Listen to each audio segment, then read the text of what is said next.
Frank, you are managing partner at Volta Ventures, a venture capital company looking for seed and early stage companies in IT and software in the Benelux.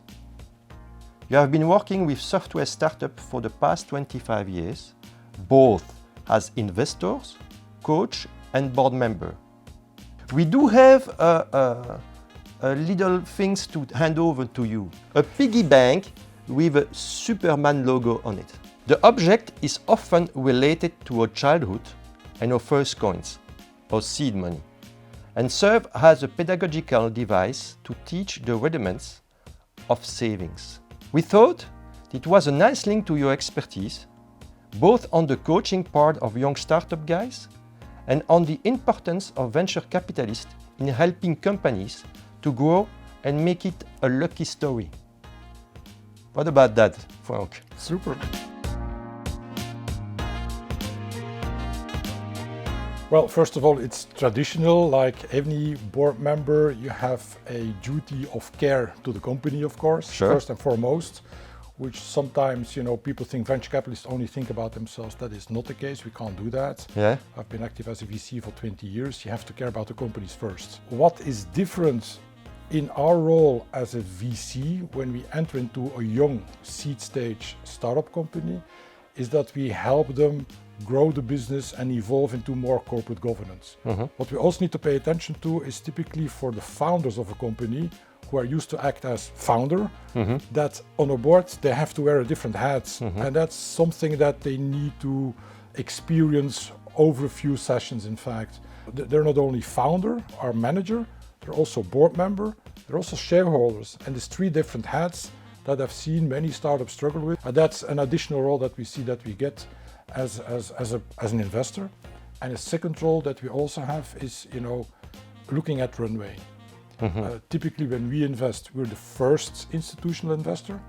After us, there's typically 2, 3 or 4 more funding rounds. Yes. Before their break even or a strategic exit happens, for example. Indeed. And we always need to point out, look, take care, because after 18 months, typically you raise money for 18 months. After 18 months, you will run out of money. Let's pay attention, as after 6 or 9 months, let's start, looking at, are we reaching our milestones? What is our new presentation? And can we help you introduce you to other potential investors?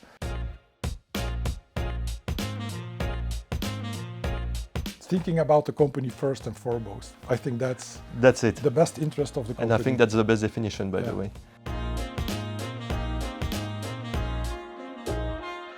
We have 2 or even 3 clients. People think of us as, investing in startups. Yes. And we try to help them and try to help them grow and evolve.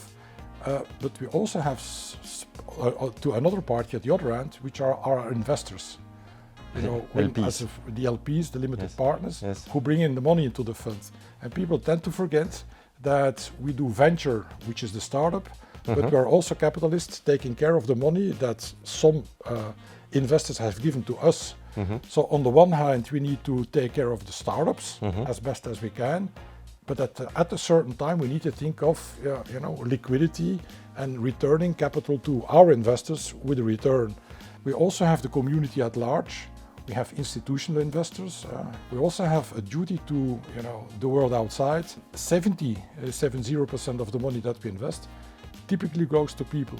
So we also are very attach a lot of importance to employment. Typically the first 5 years we're in the business of venture, and the last 5 years we're in the business of capital.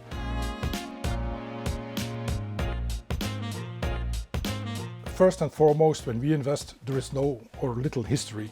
There are no numbers, not a lot of numbers to analyze. We do seed, so you need to look at the person in front of you. Okay. It's the team. That's are they passionate? Are they knowledgeable?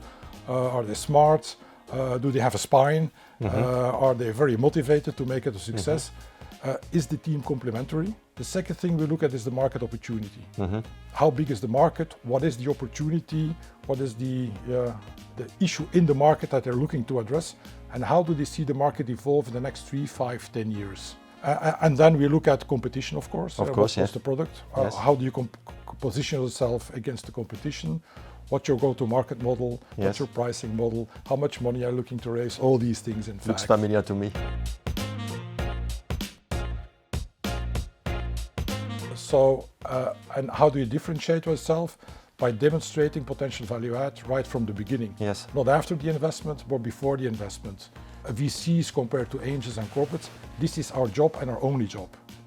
An angel has other activities, doesn't like to do due diligence, doesn't like to negotiate shareholders' agreements, doesn't like to go to detailed financial plans and so on. Sure. So, but for us, this is a job. This is what we're going to do. We also don't take sabbaticals because, you know, we are being paid by our investors to do the job. So we are always present. So we're going to be present for the next 10 years. Frank, thank you very much. I value this conversation. I think it was very interesting. And thank you so much for the gift. I will put it here. Let's do that. Let's do that.